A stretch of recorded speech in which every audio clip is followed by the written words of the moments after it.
katera mobalo utana basi libanda bana nga basi bazawana okozwela nga tango na moko mo cité sopo sepe na bango tenga moko pe mama nazali bongo nino ke na nga yo utaka na basi libanda wana tokokana te nga za bana mama oyo le muso akoza na raison na ye yo za locataire zo nous basi libanda alors que son moi si oyo aza kolo lupango bana bakore baza ba héritier kaka ya lupango alo bande kuna ngai na ye liboso na bino pona koloba lokuta ya baluba bazo kosa makambo ke balingi ba boma chilombo bako boma chilombo pourquoi bande kuna nga bako boma chilombo pona ni asani bato batiaki asala ba musala bien ba boma pourquoi tokoyoka nano banani bokeba to komi période ya élection na bango babani ko linga ko kosaka po ba voter chilombo po boyo kila chilombo mawa ezate voilà mawa ezate alors toyoka nano info ancien député à salarien yepe ayiba lelo akoma na ye muta pasi azuka poste na ye a critiquer pe Chilombo ye a critiquer pe Chilombo na opposition aloba Chilombo ko saka bino ayaka ko sona bambongo il a beaucoup parlé de Chilombo boyoka ye président Kabila zala clair président Kabila zala clair na sengi na président Kabila zala clair Agame alinga boma Tshisekedi Kagame alinga boma fachi to ngatola na bona ne awa to ngai to yoka basangwa mabe na periode ba fecho yo sangwa na mabe yebite to ngai to suka ndenge nini oh na yoki somo na makamu na yoki a vice premier ministre de l'intérieur na yoki somo na makambu oyo porte-parole ya Armand Lobi na yoki somo na makambu oyo porte-parole ya police nationale à Lobi bakangi 5 Rwandais bafandaka na immeuble Interpol wana les deux immeubles wana pendant 1997 banani bafandaka kuna kocha bashe mapia na makambo koloba banani bafandaka na immeuble wana immeuble oyo ya royal ya immeuble royal banani bafandaka kuna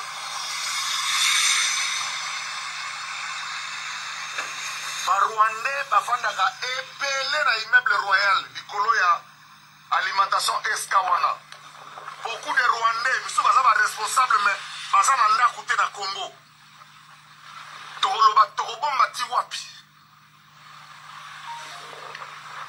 immeuble Interpol il faut dégager tout le monde je dis bien immeuble Interpol il faut dégager tout le monde mutu nyonso akota wana depuis 1997 bazaki o bato ya nero bato ya bonaboy il faut dégager tout le monde na lobby bien ngai baba baso na lobby il faut dégager tout le monde na immeuble Interpol on dirait dans mon compte dégager tout le monde etika la polele ndenge ba immeuble royal etika la ki polele o matata ponyo a réflexion ki dégager tout le monde na immeuble ba Rwandais ba fana na immeuble wana ba sakana mano il faut dégager tout le monde na banda ko surtout o les alokola royal Interpol dégager tout le monde bakangis boyo kana lisolo pona na kanda moko kosakana te bino pe bozobanga trop bolongola kobanga e naso yebisa bino ba Rwandais soki bokadisi ke bosalaki na muse bokosala ngo lisusu na Tshisekedi bomikosi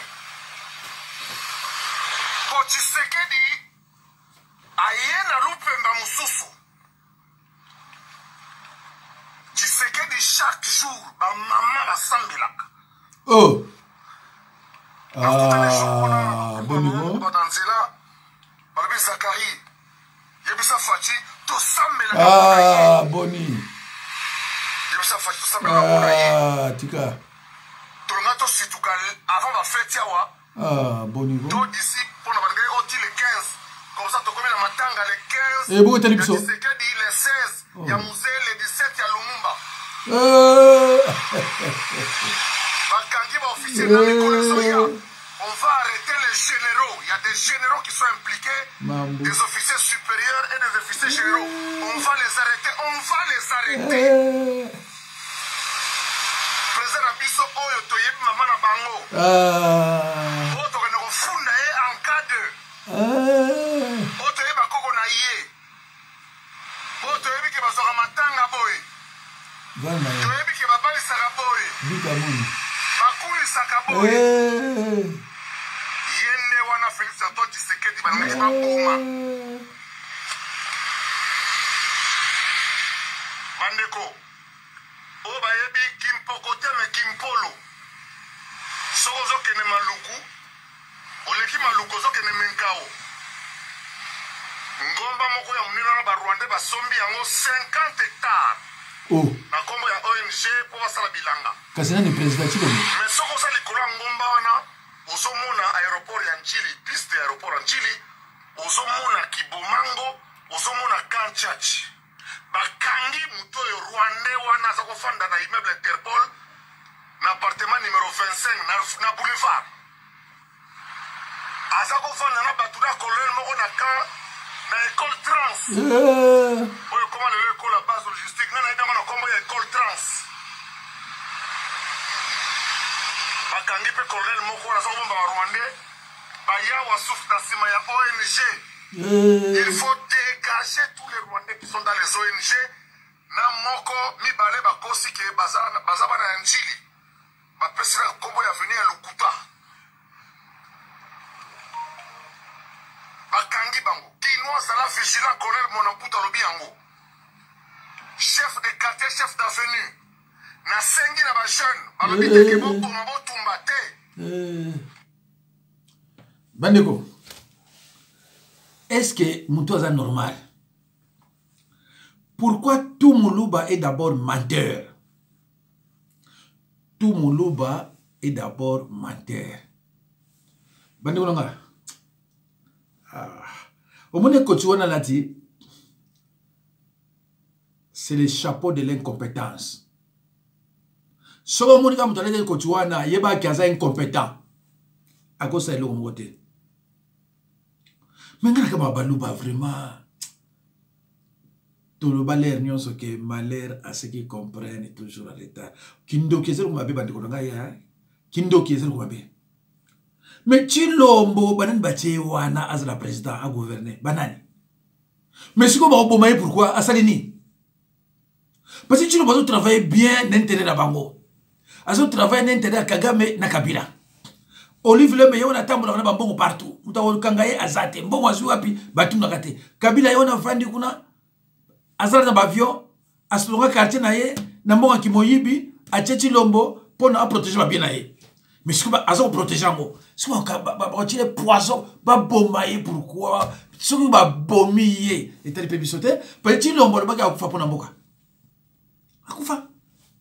Akufa parce que ça rien. Akufa. Ah, mais bino balou boza nenge. Bon, il faut faire comprendre comment le kuta o ezanga kutu mutuna makolo. Babo machilo bo poazo sala nini. Ma beni ni yaso la Barwande, ye chilo ma beni yaso la Barwande. Chilo boso Barwande ba bete? Hein? Chilo boso Barwande ba bete? Barwande ba osele ba bete? Il y a des accords au bamba signé chilo. Tant que chilo ba kabele pouvoir parce qu'il n'a pas gagné aux urnes. Balbi signé avant, signé na signé. Signé na signé. Qui nous liana dans un restaurant. Allez, t'as moyen signé, à signer.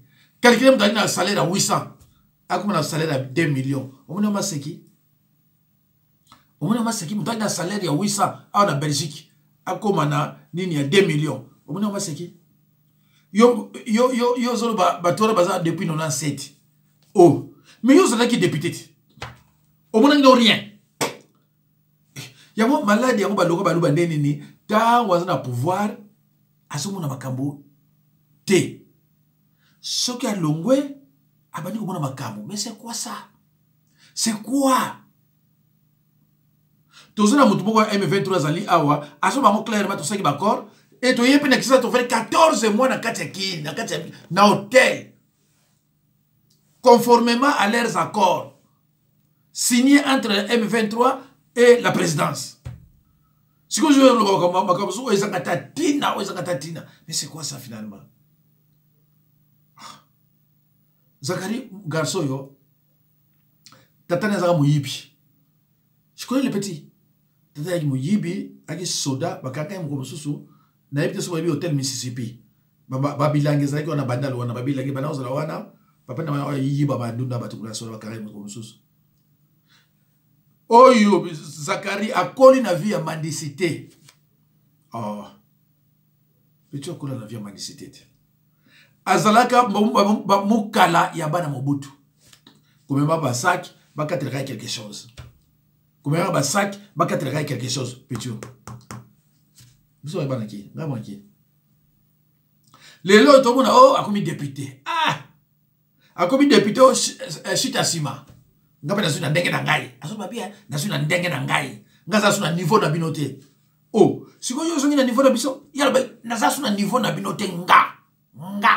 Na bokisi na bino mboka. Lelo zo lobake ba mamba ba sambila. Oh, comment ba sambila.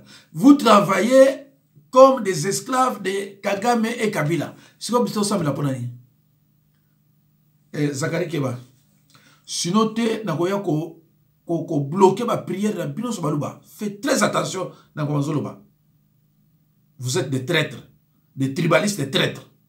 Donc, en tout cas, calmez-vous. Vous voyez, vous avez pourquoi? Asani Mtilo pour qu'il ne les Camerounais Tilo boit ça contre Barouane Praboumaye. Lui, il fait que signer. Bazoli ensemble. Vous voyez, on a bien pas raté. Oh, mais quand on semble la peau dans Chilombo, azu malédiction. Oh, mais quand on semble la peau dans Chilombo, bah, azu malédiction. Vous savez pourquoi Chilombo c'est un traître? Chilombo n'a pas gagné aux îles. Mouta gagné Yari Fayulu. Qui ignore, nana Bossignon. Oh, Bossignon, mon boy, ça va nani. Basolo partout. Ari Mazia, on t'a prison pour la Macamongo. Oh, Bossignon, mon nani. En plus, nani a quoi voté Moulouba dans RDC. Oh, il a quoi voté Moulouba, nani. C'est un Congolais a quoi voté Moulouba, parce que Moulouba n'est pas un Congolais. Si vous avez une place, si vous avez une place, vous comprenez que vous avez une place. Vanana Mouza, Mongo, Libinza, Swahili, Kivusien, Mukongo, Mutabadundu. Vous avez dit non, on a vendu la bateau.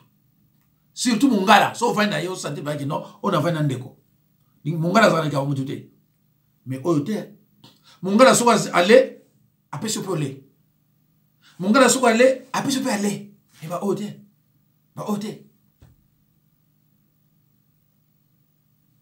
Alors voilà, Bandeko. Na lukana. Na tchara moi logo moko. Comme ça, na. Merci, maman. Pour tout le monde qui sont mis. Zomi, mais na ko répondre na question en nyonso. Matala peta na zanango, ezamuke. Alors ça, la makasi pour na. Tout si peut être pour na. Respect na yo journaliste. Question motuna yo liboso tuni question na za mutu ya wapi. Nga na za mona soda na bota mina ka militaire, na bota mina ka kokolo. Na tangi ba classe na carte ka kokolo pe na tangi mona mbanza mungu. Koze ya brigade blindée. Eh ben, motuni la question mi balé. Ba congolais ni biso no toza ba congolais M23 ata étranger mo azate. Les abat ba ebani. Ba ebani na Congo mais la président, vice-président, secrétaire exécutif ya za mwana ista. Aibani na batu nyonso ba colonel nyonso ba aibani ba oti na kati na FRDC oyo boyo kakana eza mami malokuta bon tuni motuna na misa toza mouvement ni rebelle ni terroriste biso za ba rebelle te pot na to signer te to kota na rébellion na kati na gouvernement ote to yokana ka toza na ba accord signé na gouvernement en 2013 pardon to signé ba accord 2020 na Tshisekedi to signé ba accord. Tout ça, le mouvement ils ont réclamé des accords de signer qui n'a pas gouvernement congolais. Tout ça, tout le bâtiment qui n'a biso, tout continue à rébellion dans le gouvernement. Tout ça peut être terroriste, puisque terroriste à cause de l'accord dans le gouvernement. Tout ça, accord dans le gouvernement, tout cause de la terroriste. Tout ça, ça la c'est qu'elle n'est pas tout baébi. Dans le monde, quand on a rebellé, tout ça n'est pas accord à nini. Avant, à besoin de pouvoir. Kabila, ceux qui ont eu le troisième mandat, tu te remets à Kabila, hier, on a trompé ses pouvoirs. Yokanaka, et ceux qui ont commis la politique, tu dois continuer l'armée. Dans la révolution à Kinshasa, tu as 14 mois à Kinshasa, parce que tu as résistance qui toque comme Arnaud, qui toque, tu as 14 mois. Tu as eu politique nation nyonso, ba contre la carte ya IDPS. Ba soda na biso nyonso ba kozana carte ya garde na ye. Nous sommes dans la brigade d'intervention. Nous avons commencé dans 4 bataillons. 2 bataillons vont dans M23, 2 bataillons dans le gouvernement. Donc nous avons commencé à faire donc ça, la brassage de la vie, dans ma sissi, dans la Banzango.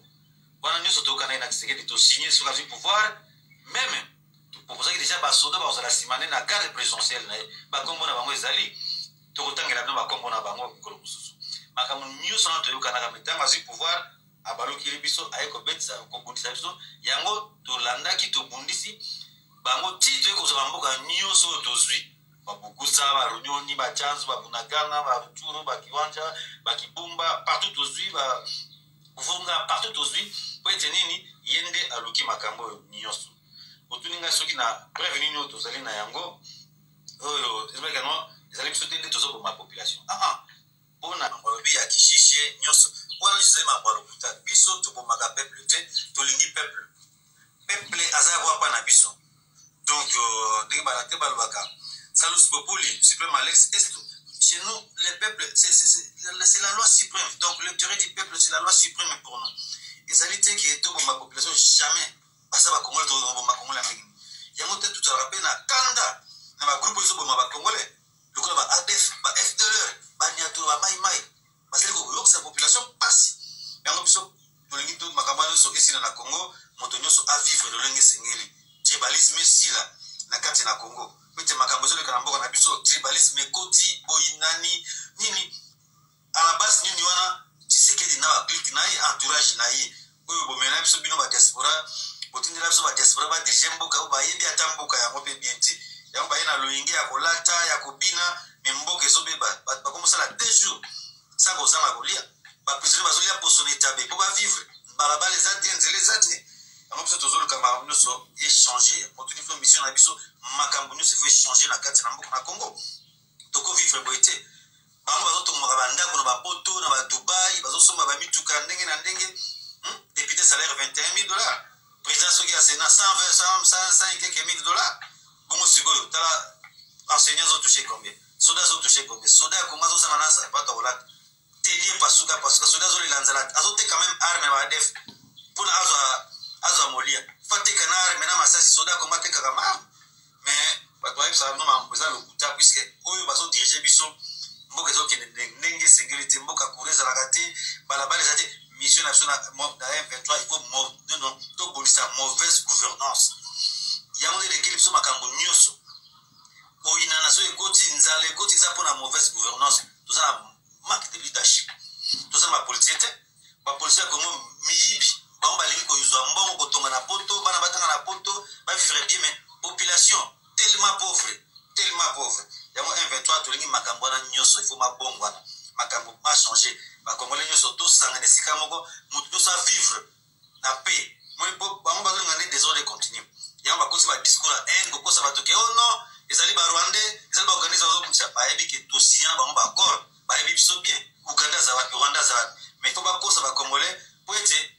Congolais linga bango ba voter bango lisusu de pour tala makambo pesa na bukimia ko mona biso za la Museveni za Kagame ata mutu moko soutenir biso te to bandaki révolution nationale 5 armes kaka 5 armes to bandaki révolution na biso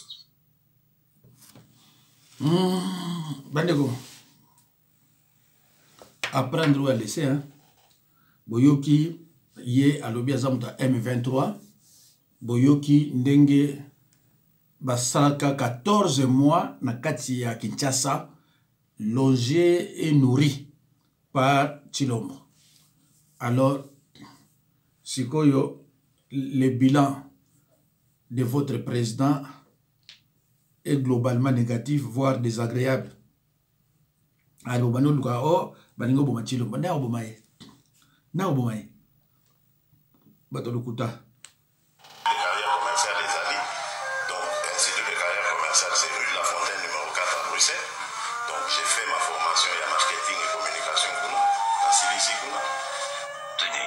L'Institut des carrières commerciales ne comprend que 4 facultés: comptabilité, droit, assistant de direction et informatique de gestion. Donc, la faculté fréquentée par le président de la République congolaise, à savoir marketing et communication, n'existe pas. Oui, Makamusuko, Ils ont mis mon état sec, mais bon. Hein, Osani.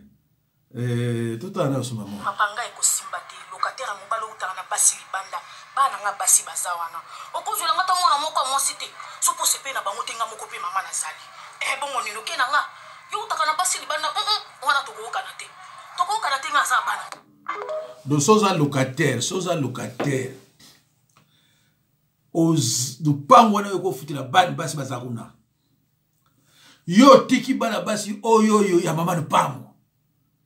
Ok kozwa oyo ba mi souffra a me dit oza pe normalité maman a raison parce que maman zo bano déjà que aza kolo lupango do soki ozwi mwana na ye boko no futela te soki okufi ba koko na ye ba récupérer lupango wana premier beza où est le mal aza clair abi soki oza mobali okoko futa lupango na ye soki yo moni bana yango baza bote bien te mbongo na yo ekomisa bango madame même bokomi na ba impayé ya 14 mois naza siri ko ezala ngo problème te na bazi be ko na ba futaka lupango wana soki mwasi no bite biso futa mama biso futa suste mais futa pe suste mbongo na bobombi yango osa l'économie que yo oli ko luka ba problème na famille mo boye ya pasi boniko faut vous comprendre ba kamera mususu maman yo neka zolo ba azo aider bino tala mama boto ya oboma ye pour rien oh salut les amis, joyeux Noël. Des soso ko bozomona ya poids 10 eza biloko ba pesi ba militaire na basi na bango balia na tous les défaites ya Noël na ya bonne année. Amwa koli obo monyo yo eza so na 10 sakombi ya losu bakabula 5 sakombi na Noël 5 sakombi na bonne année likolo na mo batia ata eloko moko te ni tomate ni huile vidéo na lingi bokomisi na ngango ba mama Denise Nyakio la première dame maman avec beaucoup de respect que je vous dois yom posa maman oyebi ningi ba fête sedi ulaka c'est comme si ba militaire na basi na bango na bana bango baza ba personne moins utile na mboko oyo. Vraiment maman oza maman moboti réfléchir siko soso mibale bopesi ya poids 10 moko balia na Noël moko balia na bonne année ata bino moko vraiment maman naza na mingi ya koloba te na suki na nga wana yo oza maman bomoti yo moko oyebi nzambe na ngai pasi kosila te na mboka oyo pasi kosila te na mboka oyo kamwa soso pona bato na balia moko na Noël moko na bonne année alors bande ko boyo ka awa processus électoral à RDC Martin Fayulu s'est enrôlé ce mardi à Kinshasa bango processus donc Martin Fayulu pona ye c'est fini azo zilaka élection bango les musulmans bote okosi Martin Fayulu s'est enrôlé omoniongo Martin Fayulu yewana s'est enrôlé par bismino clairement que voilà à RDC bon ni pe komuna yango wana bandeko bazo kende na élection ministre de la défense aza rwandais bazoki na élection ko ministre de la défense aza rwandais armée eza na boko ya ba rwandais ANR eza na boko ya ba rwandais police pe pareil siko bazoki na élection sani na yebisaki bino soki mandat Tshilombo esili armée wana eko continuer pa Tshilombo tina 2028 so beaucoup na 2028 ba oyo ba pesa pouvoir ba récupérer pouvoir na bango na armée kaka wana tina 2033 bolanda ka ba vidéo na sala ka na ko sabino te parce que tant Tshilombo azolo ba signa ba corps na ye ba garde corps à Tshilombo bazaya Kabila na Kagame donc ba militaire oyo yaute ko sadisa bagina osala baba kamana bangwana ba militaire wana bazana bana minduki te donc armée bazwango en otage armée oyo ya biso bazwa yango en otage. Tala ndenge mboka transformaka bato bandeko. Quelle transformation! Soki ndenge ba transformer mutu oyo mboka pe ba transformer kango ndenge oyo abandeko de problème ezate tala ndenge yaka tala ndenge yaka tala ndenge yaka ko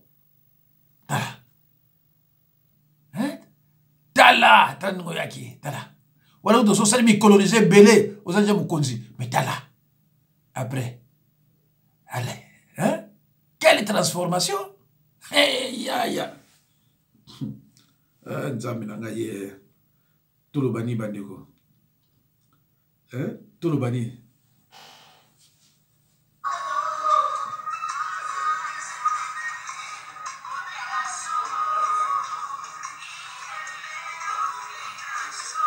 sa machine normale.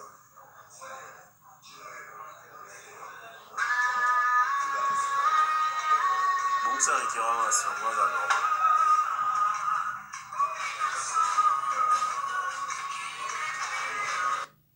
Bon, une machine pour l'élection. Bon, une machine pour l'élection. Ils ont créé un problème. Ils ont une machine pour l'occasion. Bah, y a des bongo. Bah, quand on quelque part. Bah, il y a une machine pour l'élection. Bandi ko nanga ye za passé. Bah, y a des bongo. C'est triste. Chers jeunes, l'avenir de ce pays. Comme vous l'avez vu, je suis victime d'un acharnement politique depuis près de 2 ans pour avoir refusé d'adhérer à l'Union sacrée et pour avoir déclaré ma candidature comme président de la République aux élections de décembre 2023. Ne pas entrer dans l'Union sacrée, est-ce une infraction? Se déclarer candidat président, est-ce une infraction? Selon certains faucons du pouvoir, c'est une infraction politique grave qui peut être assimilée à une infraction de détournement des fonds publics. Malheureusement, ce n'est pas l'avis des spécialistes de droit, y compris des étudiants en droit. Vous avez compris qu'il ne s'agit pas de vraies poursuites judiciaires, parce que je n'ai volé aucun dollar investi dans le parc agro-industriel de Bukangaloso.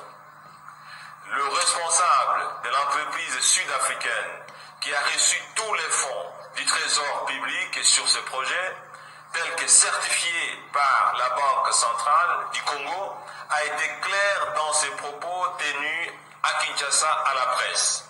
Je le cite. Je n'ai jamais remis $1 à M. Matata. Fin de citation. En principe, je devais plutôt recevoir des excuses du pouvoir public, en ce compris les pouvoirs judiciaires, qui sont convaincus que je n'ai pris aucun dollar de ce projet. Et ils le disent en informel à qui veut les entendre. Pour mémoire, j'ai demandé par lettre à l'inspection générale des finances d'enquêter sur toute ma gestion depuis les BCECO en 2003 jusqu'à la primature en 2016. 2 ans après, à l'issue de plusieurs missions d'investigation musclées et téléguidées, les inspecteurs des finances n'ont rien trouvé, si ce n'est que les 2 inventeurs. Bandiko, tokomi na suka, nazo obligé ya kokata. Bandiko, nalobi na bino ke Tshilombo balingi na bango koboma ye te. Moto alingi koboma ye aza te. Eza bamangale ya pamba oyo bazokosaka bino ke Tshilombo alingi koboma ye. Moto akoboma Tshilombo aza te. Donc, comme une élection, il y a mwana. Et bandeko nanga nalobaki na koyebisa bino moto akozala président soki nazwi liste définitive ya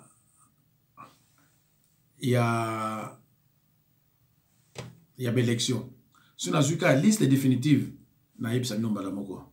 namoni minute PKI mettez au gata de la République démocratique du Congo porte à la connaissance de l'opinion que les désengagements annoncés avec pompe des terroristes M23 appuyés par les forces de défense du Rwanda est un leurre et une simple opération de publicité pour distraire les Congolais et la communauté internationale.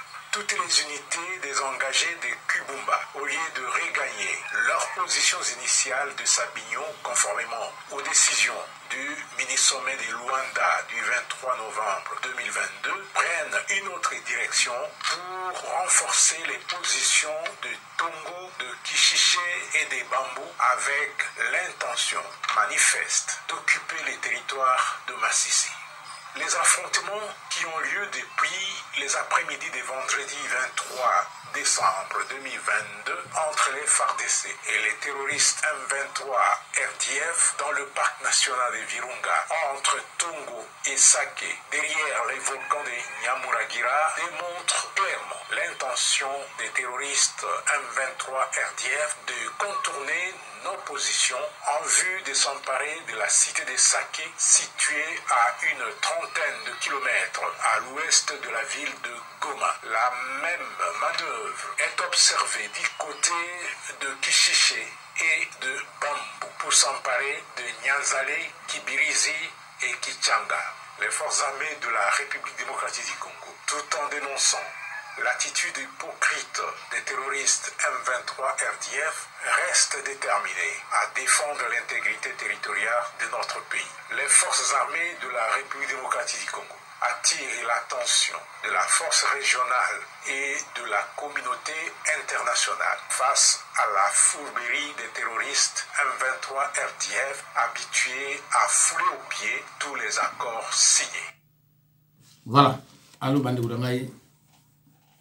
Ndina misra website non FARDC na M23 yomo yi basinjaki bakor ezana okaka elo mo okaka donc prochainement sous to kutana to yeba soki to lo banini na ebité sona ko la sabino